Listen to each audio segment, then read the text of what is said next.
Y con gusto voy a presentar a nuestro invitado, porque es más que invitado, un amigo que viene a visitarnos aquí a Síntesis el día de hoy. El licenciado Tobías Crespo, él es diputado del Distrito Nacional por el Partido de la Liberación Dominicana. ¿Cómo le va? ¿Cómo está usted? Bien, buenos días Marcela, Michelle y Terrero, y saludando también los televidentes. Y tempranito aquí siempre, cada vez que ustedes nos invitan. Le dijimos que las multas iban a ser muy caras y ahora son más caras con el aumento de sueldo. Habíamos discutido bien extenso. 5.800 era mucho y 10.000 tablas ahora es más. ¿Qué es lo que vamos a hacer con la multa? No, que la gente cometa menos infracciones. No, mire, nosotros entendiendo que la multa no es algo impositivo, la gente lo ve como si fuera un impuesto, algo tributario. La multa no es más que el pago de resarcir, la sanción penal, claro, por resarcir a la sociedad por el daño que se le ocasionó al violar la ley de 6317. En este aspecto, nosotros somos más que de los legisladores que entendemos que más de poner multas elevadísimas, deben cobrarse de manera eficiente y eficaz las que estaban, que eran las anteriores. Pero para hacer una historia rápida y presentar el proyecto de ley que nosotros depositamos hace 2 semanas, en el cual hasta el año 2007 las multas de tránsito quedaban obsoletas porque eran de 5 pesos, 10 pesos, la más alta era 25 pesos. En el año 2007 una ley del senador Domínguez Brito, que es la que se está aplicando actualmente, porque todavía la Procuraduría General de la República y el Intran no han aprobado el reglamento sancionador. No están vigentes todavía las nuevas. No están vigentes las de 5.000, oíste Michelle, o sea, las de 5.000. Los 16 reglamentos que se aprobaron. No, son 32 que manda la ley, solamente 16. Se han aprobado 8. Sí, 8. 6 últimos y 2 que eran de administración del Intran y de la DGCET, que también mandaba la ley. Pero las multas que se están cobrando hoy no son la de la ley 6317, de 5.117,50, la más baja. Las multas que se están cobrando es la ley 1207, que era la que aplicaba anteriormente, donde habían 2 tipos de clasificaciones. Leve, que era una quinta parte del salario mínimo, es decir, 1.000 pesos, y las graves, que era una tercera parte del salario mínimo, que es 1.667. Es decir, que como quiera, estas multas en proporción del salario mínimo quedaban indexadas con el aumento.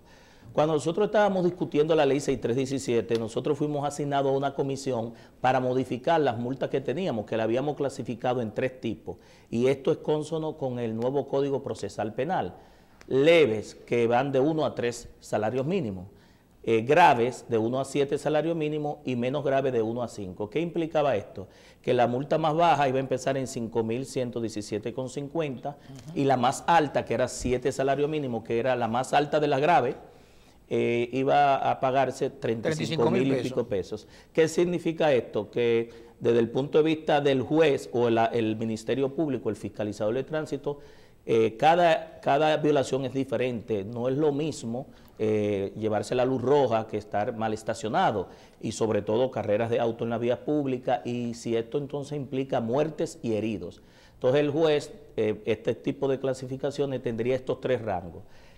El presidente de la República anunció que para el próximo mes de abril iba a llevar el salario mínimo sobre el cual se toma de base para estas 3 categorías, que es de 1 a 3 y 1 a 7, el más alto, a 10.000 pesos. ¿Qué implica esto? Que la multa más baja iba a ser 10.000 pesos y la más alta de las graves, que eran 35, iban a llegar a 70.000. Muy alejado de lo que son los ingresos promedios del ciudadano. A nadie se le iba a ocurrir que el presidente iba a anunciar un salario de este tipo, nunca había ocurrido. Y aquí a nosotros se nos atacó con un populismo legislativo, que nunca hacemos esto, y además que fue una ley que duramos 12 años trabajándola muy profesionalmente, que entendimos que ya que la Procuraduría y el Intran no había completado el régimen sancionador, la gente entiende que no ha habido una nueva ley. ¿Por qué no hay nueva ley? Porque se siguen cobrando las multas anteriores, pero también soy de los que creo, vuelvo a repetir, que la Procuraduría debe agilizar y eficientizar el cobro de las multas que existen, las viejas, las multas anteriores. Y en ese aspecto lo que hicimos fue someter un proyecto de ley de reducir en un 75% el monto de las multas de la ley 6317. Esto va a impactar 90 y pico de artículos que tipifican violaciones. Usted sabe que en esta ley hay muchas violaciones, muchas prohibiciones, y cada una de ellas lleva una sanción, porque de nada sirve restringir y prohibir una inconducta si no lleva una sanción. Y en ese aspecto nosotros tomamos de base un estudio que hizo precisamente la Tesorería de la Seguridad Social. ¿Qué dice ese estudio del 2010? Y de allá hasta ahora todavía no se ha aumentado el salario mínimo. Dice que del 100% de los asalariados, el 57.6% gana menos de 10,000 pesos. Pero también dice ese mismo estudio que el 8.6% gana menos de 20,000 pesos y que no llega ni siquiera a un 3.2% los que ganan más de 30,000 pesos. ¿Qué significa esto? Que en la República Dominicana los salarios son muy deprimidos, los salarios de la mayoría de la gente de a pie, ¿verdad? Sí. Y en ese aspecto, poner multas tan altas que no se vayan a cobrar o que no haya forma de que de manera coercitiva se pueda pagar, es mandar un mensaje al país de que violar la ley no tiene ningún régimen de consecuencia. Es mejor tener multas o sanciones ajustadas a los ingresos per cápita, además de que tampoco la República Dominicana tiene ingresos promedio per cápita igual a otros países. Si nosotros no podemos compararnos con Suiza, no podemos compararnos con Estados Unidos, con Europa o países orientales, donde los ingresos son promedios, ¿verdad?, por ciudadanos son más elevados que el nuestro. Tenemos que compararnos con países como el nuestro, donde generalmente las multas simples de tránsito, que es contravencional, es una multa penal de simple policía, como le llaman.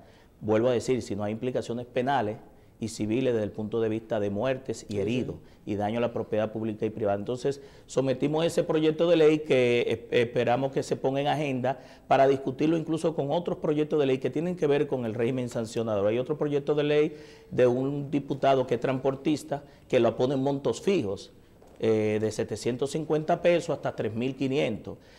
Aunque ya las normativas de hace 20 años para acá, Terrero, siempre se ajustan a salarios mínimos para que el legislador no tenga que estar cada cierto tiempo recalculando. Y también hay otro proyecto de ley del diputado Miguel Espinal que tiene que ver con limpieza, o él le llamó una amnistía de las multas viejas, que yo le llamo más una sincerización. No sé si ustedes saben que hay muchos ciudadanos que le han puesto multas, que ni siquiera tienen cédula, que por ejemplo nunca se han montado en un motor y le han puesto multas por carro. El problema es que hay muchas multas aquí. Nosotros trajimos a Claudia Francesca de los Santos y es verdad, por eso es que usted tiene que encargarse de que su carro se traspase. Porque a veces le ponen una contravención al vehículo y eso le sale a la licencia de quien es dueño del vehículo. Y eso ocasiona mucha distorsión y eso va a seguir así con la ley nueva. La parte civil, Michelle, es al propietario del vehículo. Por ejemplo, a veces tú no tienes el conductor y ¿qué hace la gente? Coge la placa y se la indica al que es propietario de esa placa, pero quien violó no fue el propietario, porque el propietario puede ser que sea una empresa o lo tenga otro ciudadano manejando un vehículo y está a la guardia. Entonces, en ese aspecto... ¿Lo van a modificar? No, nosotros lo hemos estado discutiendo, el tema de un procedimiento para que el ciudadano pueda impugnar esas multas que se colocaron o se asignaron violando el debido proceso. Y el Código Procesal Penal lo tiene. Pero tiene un mecanismo. Eso es más peligroso con los accidentes de tránsito. Aquí nosotros hemos hablado siempre de que por qué ahora ustedes tocan el tema de la multa, pero incluyan el tema de los accidentes. No es justo que una persona que vendió un vehículo y que el otro no lo traspasó, que aquí hay más de 300,000 a 400,000 casos en ese sentido, o de un dealer que vendió y el otro no le ha pagado y todavía el carro no se ha transferido, o de una persona simple que es dueño de una empresa y esa empresa, un chofer que se contrató con licencia, con seguro y todo, le llega una responsabilidad sobre algo que hizo alguien, porque el tema, la responsabilidad debe ser del chofer, no del vehículo. En otros países, hay países que la civil y penal es del conductor, pero históricamente y los códigos aquí establecen una separación. Y en ese aspecto hay un procedimiento, Michelle. Si usted vendió el vehículo y el otro no lo traspasó, ¿verdad? Para no pagar el porcentaje que se paga. Usted va a impuestos internos, a la DGI, y notifica esa venta y ya se libera civilmente. Pero también se puede ir un poco más allá, puede incluso registrarlo en lo que se llama la conservaduría de hipoteca, registrar ese contrato para asegurarse doblemente a nivel civil, que también es una opción. Pero si el que a usted le vendió no hizo el traspaso y usted no hizo las diligencias pertinentes para ir a impuestos internos, sigue dándole seguimiento, valga la redundancia, a la responsabilidad civil al propietario del vehículo. No, inclusive uno puede entrar a la DGI y verificar el vehículo si llega a tu nombre. Pero hay algo que se le olvida a Terrero, que no hacen ese procedimiento. Está el accidente de tránsito, hay empresas de abogados que analizan y determinan quién es el dueño de ese vehículo, ven la propiedad que tiene, si tiene póliza o no, porque también hay un tema de indemnización, que cuando tú tienes una póliza de seguro, el valor que va a pagar es hasta el monto de la póliza. Fuera de ahí, entonces, la responsabilidad personal de las propiedades al cual está el nombre de la matrícula, tiene que pagar lo que el juez decida de indemnización a la víctima o a los familiares de la víctima. Le voy a decir algo, y es una propuesta que ojalá y sea tomada en cuenta. Y es, ahora que usted mencionó, Andrés, la búsqueda que uno puede hacer en impuestos internos, le voy a decir un caso por experiencia personal. Existen vehículos que no han sido traspasados por los terceros, que no que siguen a nombre tuyo o de tu empresa o de tu compañía o de tu esposa o de quien era el propietario original, y que no te aparecen en el listado de la DGI. Yo entiendo que debiera ser, hay un procedimiento que debieran de hacer, o que uno pueda hacer una certificación, ¿cómo se llama? Una declaración y registrarla que diga, al día de hoy, esta empresa posee estos vehículos y esto, y el que tenga una objeción que lo diga. O hoy, como Michelle Jacín, yo soy dueño de estos 3 carros y estos son los vehículos, yo no tengo otros vehículos. ¿Por qué? Yo imprimí, fui a la DGI e imprimí mi nombre con mi cédula, con lo que aparece ahí. Y esa certificación es válida, porque ¿por qué yo no me lo descargué? Porque no lo encontré. Pero sucede que hay problemas con los activos. Y tú ves todavía que con las propiedades y los vehículos, te dicen a ti, esa propiedad no es mía, porque no se la han descargado, pero el contrato fue traspasado. Entonces, que se autorice que la certificación o la declaración que uno haga sea válida, porque tú dices, ¿por qué tú no lo descargaste? O porque no tengo el contrato, o porque el otro no lo traspasaron y yo no lo sabía, porque yo me busqué y no lo encontré. Sí, lo que pasa es, Michelle, que en el caso de los vehículos, ¿verdad? No puede ser de oficio que Impuestos Internos haga esa declaración del listado a que pertenece, porque cada propietario de uno o varios vehículos debe hacerlo, porque el vehículo tiene lo que se llama el certificado de propiedad, que es una matrícula, igual que un título de un terreno o de una casa, y hay garantías y seguridades sobre hipotecas, sobre esos vehículos, privilegios inscritos y toda una serie de elementos judiciales que seguro están pendientes con respecto a ese vehículo, y que Impuesto Interno, hasta que no se falle posiblemente en la justicia, ¿verdad?, no puede hacer un procedimiento sumario o de oficio. Tiene que ser cada propietario de sus flotillas de vehículos que deba hacer ese procedimiento. Sí, pero hay 2 cosas, mire. Yo recuerdo que cuando la DGI ayudó con ese tema, dio una prórroga para que los dueños de vehículos que habían vendido a un tercero fueran a la DGI sin pagar, porque hay que pagar. Sí, claro. El tema es que el mucha 2%, gente no va, creo que el 2%, el 3% del valor de... Que debería pagar lo que lo compró. Sí. Pero como esa persona no quiso pagar, no fue.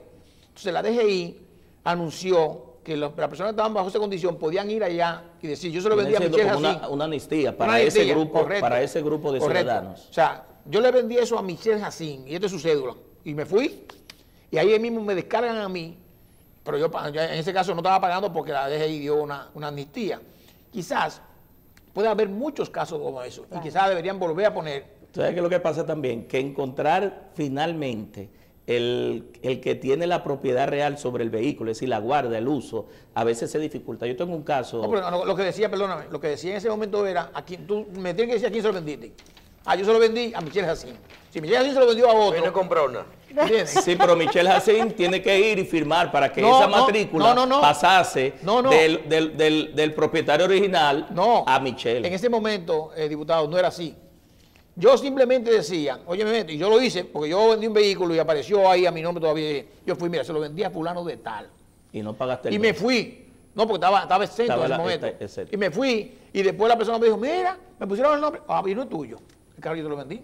Sí, pero hay momentos, Andrés, que tú le vendes a un compadre, ese compadre le vende a otro y otro. Yo tengo un ejemplo de un compadre que vendió 3 veces y el cuarto fue que tuvo un accidente, mató a una persona, ¿verdad?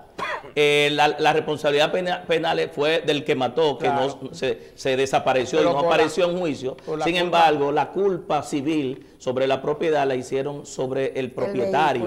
Entonces era muy difícil las notificaciones de a quién se notifica. No, pero ahí está. Entonces ahí se dificulta. Eso es la negligencia de uno, que es el que vende.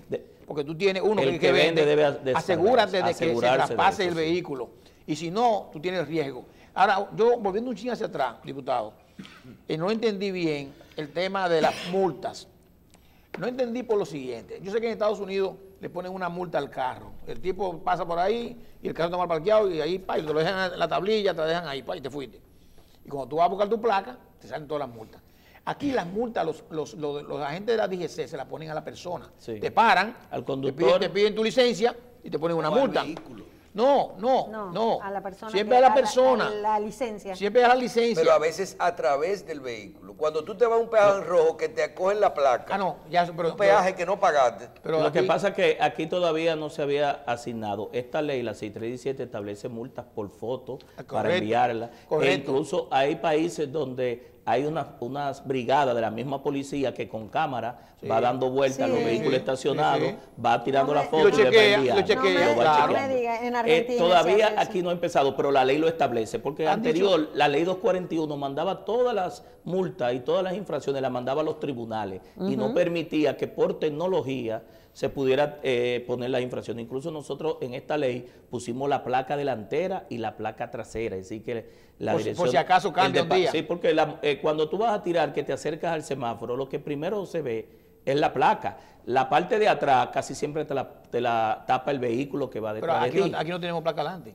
Pero la ley establece que Impuestos Internos, el Departamento de Vehículos Motores, va a volver a retornar por un tema hasta de seguridad ciudadana. Porque lo primero que se ve es la parte delantera del vehículo, es la placa. A veces si ya a ti te impactaron, que tú caes al piso. Hay que ver porque ya hay vehículos que no traen, ya no vienen preparados para la placa adelante. Sí. Bueno, nosotros está establecido, incluso el Departamento de Vehículos y Motores de Impuestos Internos está preparado.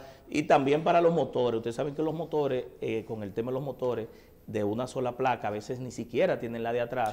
Hay una gran cantidad de atracos, de temas de delincuencia que se hacen en motores. No en un motor, a veces en 2 motores, con 4 personas. Entonces, nosotros tenemos por un tema de seguridad ciudadana, que es la mayor preocupación del dominicano hoy por hoy, salir de su casa sin un rasguño y llegar también tranquilo y sin problema a su casa, de retornar. Eso fue en un momento que había una directora de Impuestos Internos que las chapas metálicas se agotaron, ¿verdad? Y hubo una escasez. Pero si tú pagas el 17% de tu placa, hay que darte tu chapa delantera y tu chapa trasera, porque al final lo demás es un sticker que se pone cada año en el vidrio. Y no hay que estar generando este metal. Correcto, eso dura para siempre. Y eso te permite una mayor garantía de la seguridad, de la movilidad, porque también el rastreo de la delincuencia se facilita. En el caso de la motocicleta es importante porque es donde colocar la placa, porque la mayoría de las motocicletas aquí, las que tienen placa, la tienen en los laterales. No atrás, en un lado. En un lado. Debe ser delante y detrás. Exactamente. Con el caso este de las multas, ¿Qué está haciendo la gente? En lo de la placa nosotros pusimos que sea por región, por provincia y por municipio, que también permite darle seguimiento más fácil a de dónde es esta placa, es de Pedernales y qué hace en Santiago, entonces hay mayor seguimiento en ese tema. Estados Unidos, eso ayuda mucho para la delincuencia. Claro que sí, está puesto en la ley que Impuestos Internos debe, el orden de la placa, el numeral debe estar, la región, si es la región sur o la región Cibao, la provincia y hasta a nivel municipal. Habían dicho que habían una fotografía, cámaras pilotos. Yo entiendo que es sumamente importante el tema de las cámaras porque eso va a reducir mucho el tema de la gente pasándose en rojo en el semáforo, que es la principal causa de accidentes, yo creo, en la parte urbana. Y habían dicho que habían unas cuantas cámaras pilotos que estaban trabajando ya. ¿Eso es cierto? Sí, desde que yo estaba en tránsito el año 2001, ahí en el Boulevard, en la 27 de febrero, el Centro Inteligente de Control de Tráfico, que tiene 26 cámaras. Eso no existe más, ¿verdad? Sí, está ahí. Sigue ahí. Son 26 cámaras que fueron preparadas para seguridad vial, para tránsito. Lamentablemente, las del 911 no fueron, la analítica de video, no fueron compradas para el tema de la placa, del OCR, de la identificación, de identificar cuando pasen el semáforo y poner la foto. Yo pensaba que sí. Creo, el dato que yo tenía hasta ahora era que no estaba. Entonces, se pudiera aprovechar esas 2.000 y pico, 5.000 cámaras que están del 911 para también montarla con el tema de la seguridad vial. Pero ese Centro Inteligente de Control de Tráfico existe en el Boulevard, tiene unas espiras que cuentan incluso la cantidad de vehículos y te puede asignar de manera dinámica el tiempo de cada fase del semáforo. Es decir que eso se empezó a instalar en el año 99, terminó en el 2001 y sigue operando. Incluso cuando fuimos director de tránsito, nosotros subimos en línea esos videos para que la gente viera el tráfico y donde en los puntos que estaban muy congestionados, pues tomaron otra vía. Aunque ya esto no es necesario porque uno tiene plataformas ya georreferenciadas que son muy inteligentes, que te dicen con la geolocalización cómo llegar al punto de destino. Diputado, el PLD como partido tiene ya varios periodos en el poder. Una vez interrumpido, pero del 96 para acá casi ha sido siempre bateo y corrido. Exactamente. Y es la plataforma política más grande hasta ahora mismo, de organización y de estructura. Bueno, era un partido antes de cuadro, ahora se abrió, hace mucho que el padrón está cerrado, pero como quiera se abrió en un momento y tiene mucha gente y muchos adeptos que están esperando mucho para entrar y otros para mirar cómo se ve este proceso. En el comité político del PLD se habló en la última vez de que se quería abrir el padrón y que también iban a hacer las primarias semiabiertas, que no se entiende bien qué es esto. Pero después vimos que la secretaria de la organización dijo que no, que el padrón no se va a abrir, no sé. Y dígame usted, si usted conoce algo, ¿qué es lo que realmente está pasando? ¿Se va a abrir el padrón para estas elecciones, para que los que quieran ser miembros del partido ingresen o no? ¿Y la primaria semiabierta, abierta o cómo es? Miren, nosotros, ningún partido tiene un padrón creíble. Eso fue lo que llevó a que algunos partidos plantearan elecciones primarias con padrón abierto. En el mismo PLD, hay ciudadanos que están en el padrón del PLD, están en el del PRD, están en el de Reformista, están en el de PRM, en todos los partidos. Hay otros que lo han puesto ahí sin pedirle ni siquiera la autorización. Es decir, que nosotros que tenemos un padrón de 2.5 millones de afiliados, que no es verdad. Nosotros en la última reunión, no la última, la penúltima reunión del comité central, aprobamos dejar sobre la mesa un reglamento muy importante que era el de la limpieza del padrón. Pero como había que esperar la ley de partidos políticos y la ley electoral, se dejó esos 3 reglamentos. Aprobamos 5 de ellos.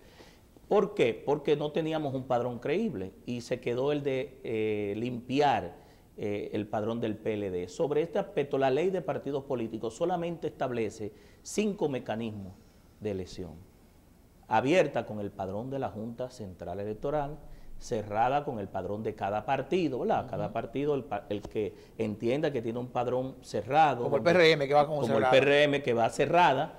encuestas que yo entiendo que yo no sé de dónde salió eso, pero las encuestas no es un mecanismo de selección de candidatos. La encuesta te dice una fotografía de nivel de simpatía y posicionamiento y te puede indicar. Pero el PLD lo usó, ¿eh? El PLD lo usó, pero también puede ser usado para descartar gente buena. No, y se hizo así. Entonces la pregunta es, ¿quién va a determinar las firmas encuestadoras? Bueno, ¿Cuántas van a hacer? La Junta está llamando hoy, para registrar. Van a hacer una lista de elegibles.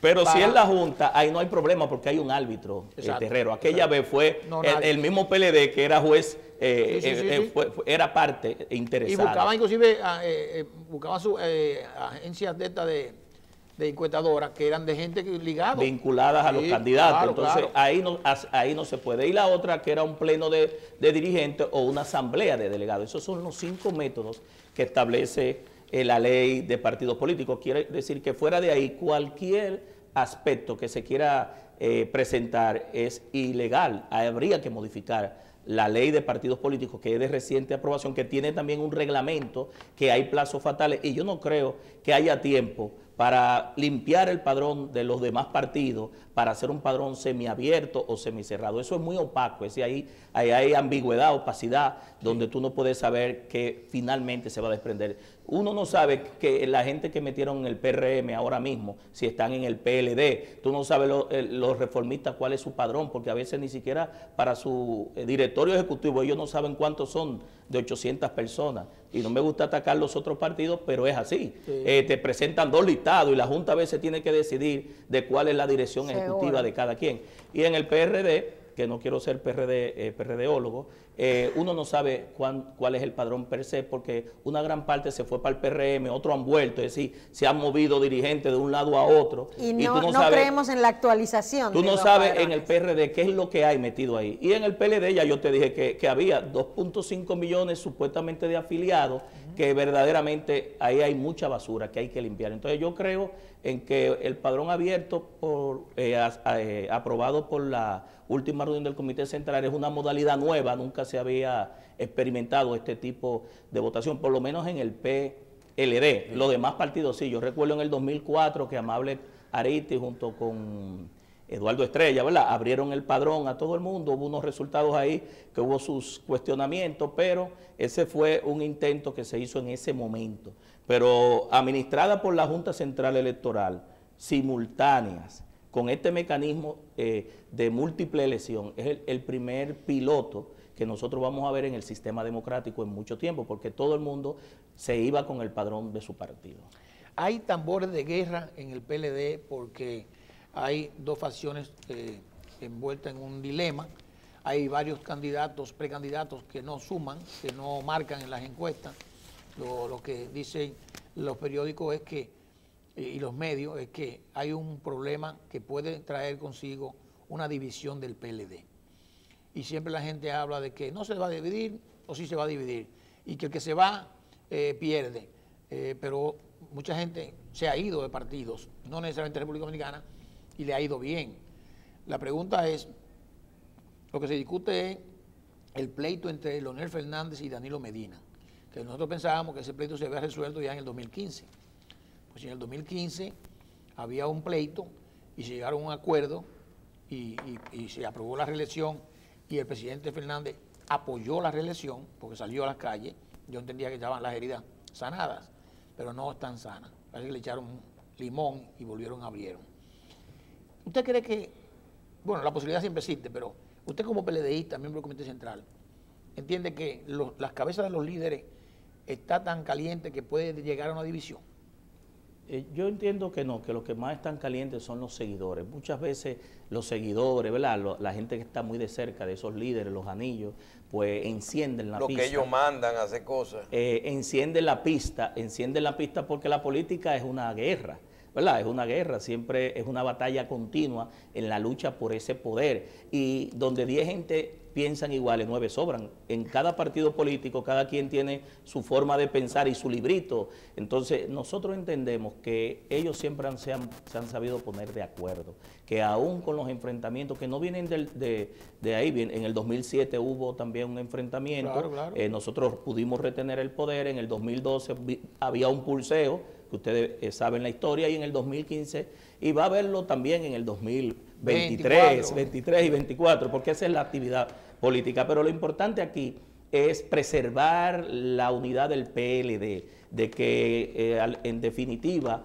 no se pierdan los avances que nosotros el año 96 hasta la fecha, tanto en los gobiernos de Leonel Fernández como Danilo Venida, ha experimentado la sociedad. Y fruto de eso es que nos hemos reelegido las últimas 6 elecciones de manera consecutiva. Es decir, todavía la sociedad cree en el PLD, y si cree en nosotros como partido, se ha visto los avances, ¿por qué nosotros tirar por la borda y no ponernos de acuerdo? Dejar la desavenencia, las ambiciones, y tal vez en esa lucha por el poder político saber qué es lo que más conviene, no para mí, sino también para la sociedad, porque nosotros tenemos también una generación que está empujando, que posiblemente caiga en un vacío político, que esa lucha entre los dos grandes líderes puede llevar a que no solamente perdamos el poder, sino que carezcamos de líderes para poder suplantar más allá del 20, porque el país va a seguir después del 20, el país va a seguir después del 24, y va a seguir después de Leonel, de Danilo, nuestro y de cualquier otro dirigente.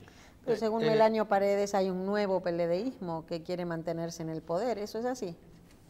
Bueno, lo que cambia es las circunstancias y las situaciones, pero yo creo que el PLD cambió a partir del 6º Congreso del año 2001, en el cual nosotros dejamos de ser un partido de cuadro, como dijo Terrero, los que fuimos formados en el viejo PLD, se abrió el partido para masificarse y convertirse en una maquinaria electoral, donde lo que somos realmente es una maquinaria electoral, no aquel partido que tenía disciplina, mística, y sobre todo entendiendo de que en ese nuevo cambio, si la sociedad cambia, los políticos debemos cambiar. Pero el verdadero cambio se dio en el 2001, cerramos los círculos de estudio, cerramos la escuela de formación política, masificamos el partido y dejamos de ser un partido para ser una maquinaria electoral. Mire una cosa, Francisco Domínguez Brito es un dirigente importante del PLD y ha ocupado posiciones claves en el partido del 1996 y ha sido precandidato en algunas elecciones. El pirómano. Exacto. Sí, porque quema, ¿verdad? Entonces, él ha sido precandidato en varias oportunidades, no ha sumado porque no ha tenido, pero sin embargo es una persona que se le considera una persona muy ética, muy profesional, muy decente y que mucha gente quizás lo aspira. ¿Tú sabes cómo le dicen al video de Domínguez Brito, que manda el video del loro? ¿Por qué? Porque él se puso a hablar mal del loro, de que no hablaba y ahora entonces, no lo puede vender. Le pregunto qué opinión usted le merece ese spot donde yo aquí, en esta mesa, lo valoré diciendo que él entendía que era diciendo lo malo, sacar lo malo del PLD y entonces renovar el PLD. Yo creo que eso no es malo, pero la mayoría de la gente lo que ha visto mal el video, quizás lo ha visto bien una gran parte de la oposición, pero ¿cómo usted lo valora? Mire, muy desacertado, inaceptable, incluso improcedente. Lo que la ciudadanía había visto de Domínguez Brito no es este tipo de actitud, de comportamiento. Creo que lo que él planteaba de la parte filosófica, ¿verdad?, y las propuestas está bien, pero como lo hizo, pues manda un mal mensaje. Manda un mal mensaje porque en definitiva hay gente que nos está viendo a nosotros los políticos y tal vez como nosotros empecemos, sino como terminemos nuestro accionar político, y mucha gente, aunque uno no lo crea, está monitoreando, observándole, dándole seguimiento a uno, viendo los pasos, viendo dónde tú falseas de un pie, ¿verdad?, para darte por el bueno a veces, para que te caiga. Entonces yo creo que los políticos debemos medir mucho y no aceptar todo lo que nuestros asesores a veces nos endilgan o nos sugieren. Creo que el efecto que tal vez quería lograr no lo logró, y entendemos también que a veces uno tiene que accionar más que en la parte. Yo una vez tuve una crítica precisamente cuando él fue procurador, que dijo una vez que estaba investigando 20 personas de legisladores que estaban vinculados con lavado y con el narcotráfico, y nos echó basura a todos. Y no dijo los nombres. Entonces no dijo los nombres. Entonces yo creo que cuando tú estás en un nivel de responsabilidad de una función pública, tiene que actuar. Entonces yo entiendo que más que la quemadera de la gorra, más que el mensaje que quiso enviar, nosotros cuando nos toca la oportunidad de actuar, debemos hacerlo para que lo que yo diga sea lo que yo haga. No le crea mucho a los políticos lo que dicen, créele lo que hacen. Vamos a decirle que vea el video, la película que está en la serie en Netflix ya. ¿Cuál de ella? De la muerte del presidente Colosio de México. Coloso. Y yo creo que es vital que él la vea para que vea lo que ocurrió adentro de un partido. ¿Ya está en Netflix? Sí, cuando uno de los candidatos dio un discurso anti-impunidad, anticorrupción y anti-todo del gobierno que estaba. Sí. Llegó al primer pueblo haciendo la campaña. No, pero él fue procurador general de la República y tenía la oportunidad para combatir eso. Sí, eso es así. Eso es así. Yo pienso, primero, mira, yo creo que es importante hablar de ese tema, Michelle, aunque sea brevemente. El mensaje, después de la sociedad, no es malo decir lo malo que se ha hecho. O sea, que cuando alguien actuó mal, desde el punto de vista de la sociedad, una sociedad sana, eso es acertado, lo ve bien. Sí. Sin embargo, la oportunidad no es lo bien. Sí. Porque cuando Domingo Víctor dice ahora que va a decir ahora, ya la oportunidad de él pasó porque fue procurador y tenía una dirección para eso. Exacto. Y no hay un político preso. Y era quizá donde mejor lo iba a aprovechar. Donde lo podía posicionar. No veo ningún político preso. Bueno, pero está amenazando de que va a decir todo lo que no se dijo de Freddy Bautista. Está convocando a la gente un día X que va a hablar. Yo no sé. Creo que es el jueves, pero debió hacerlo cuando ¿Pero y por qué no lo dijo en el momento? No decirlo, es hacerlo. Hacerlo, porque él tenía... era Ministerio Público. Decirlo, o sea, denunciarlo. Vuelvo y repito, no le crea al político lo que dice, créele lo que hace y cómo lo hace. Pero no es lo mismo que lo diga un candidato o que lo diga un procurador. No, correcto. Bueno, eso tiene el mismo efecto. Ahora él es candidato presidencial, pudiera estar buscando adhesión y simpatía, pero en el momento que él tenía la responsabilidad gubernamental. Hay que reconocerle algo, diputado Tobías, que él subió a estrado casi en esas oportunidades a defender lo que él estaba planteando como Ministerio Público, en muchos de esos casos. En estos casos de ahora de Odebrecht no hemos visto al procurador fajado ahí, que debería ser bueno también enfrente con todos los imputados y con los abogados de defensa. Macho. Eso es importante. Bueno. ¿Te imaginas Jean Alain ahí? No, pero es bueno ver eso. Esos debates son buenos. Desde el punto de vista judicial. Son un caso importante como, por ejemplo, de Brecht. Yo a veces veía a la fiscal del distrito subiendo también estrado en temas que ellos interesaban. Y se veía ella entendía bien. Que debía subir y no claro. sus abogados o sus asuntos. Exacto, ella con sus abogados, sí. pero ella al frente. Y Domingo Víctor también lo hizo también. Sí. Pero el tiempo creo que lo dejó pasar para venir con eso que está diciendo ahora. Por eso, no es lo mismo decirlo cuando era procurador que cuando es candidato presidencial. Sí. Se resuelve, ya lo que queda es un mes y pico para que se defina lo de la reelección. Hasta julio, es julio. Hoy es 25 de marzo. Es a julio. Se fue en marzo. No, sí. Los plazos que establece la Junta para el tema de arrancar la campaña el 7 de julio, pero te da 45 días para que los partidos presenten los postulantes. Es decir, a veces tú abres la compuerta, se inscriben personas y en esos 45 días se pueden devolver y retirar. La ley de partidos políticos da un plazo de 45 días una vez abierta la proclama por la Junta, que es la Junta que abre el 7 de julio. Y el 6 de octubre entonces ya es la primaria simultánea. Sí, pero Michelle se refiere a que cuando Danilo va a hablar, que tiene todavía hasta julio 7. Tiene hasta julio 7. Bueno. No hay que tienen Él dijo que era marzo. No, él no dijo que era marzo. Ya Michelle lo puso aquí. O Leonel va a ser candidato de otros de 12 partidos. Todo eso. Lo que queda en 2 meses o 3 meses. No, mira, con ese tema vi una publicación. No fui yo que lo dije, para que sepan. Peñaguaba. No soy yo que lo dije. No, pero Peñaguaba está diciendo que él que está hablando de los 12 partidos. Primero, Peñaguaba quiere que haya unidad en el PLD. Lo dijo y está puesto en el periódico de hoy. Él quiere unidad porque él ha sido aliado por los últimos 18 años al PLD, o 20 años. Pero él dice sí que Fernández cuenta con un grupo de partidos que podría apoyarlo a lo interno. Ya si Fernández decide otra cosa, pues verán qué hacer. Pero realmente lo que se quiere primero es la unidad, porque la unidad es la que garantiza el triunfo. Es cualquier discusión sobre esto. Yo creo que lo que hizo, por ejemplo, el profesor Juan Bosch con 65 años, con la cabeza ya en el 73 y fundar al PLD, eso es difícil que se pueda repetir, aunque en política decía el propio profesor Juan Bosch tenía más años que Leonel Fernández. Leonel tiene 64, creo. Sí, pero cuando él lo hizo, pero no creo que el expresidente vaya a ir del Partido de la Liberación Dominicana porque el PLD es el que ha garantizado que él haya sido una maquinaria política. Es una maquinaria electoral, política y electoral, más que un partido político. Sí, así mismo es. así es. Bueno, qué fuerte. Está bien. Bueno, Una diputado, máquina de gracias. hacer presidentes. Tráiganos los proyectos ahí.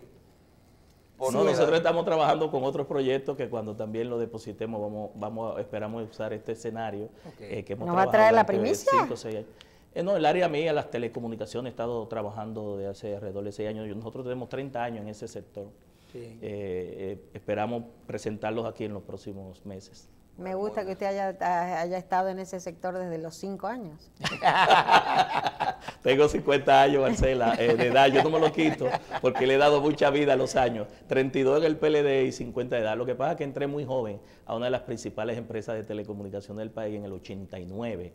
Okay. Y ya en el 87 yo empecé a estudiar ingeniería electrónica en computadoras y entré al área de telecomunicaciones. Es decir, que soy de las primeras promociones y académico también en diferentes universidades. Ese es un tema que... ¿Egresado de INTEC? De APEC, de la ingeniería, pero he hecho varias maestrías. La primera promoción de ingeniero electrónico en computadoras de APEC. Impartí clase allá por 4 años, en la UAS también por 3 años, dentro de la empresa de telecomunicaciones por 4 años también como instructor de nuevas tecnologías.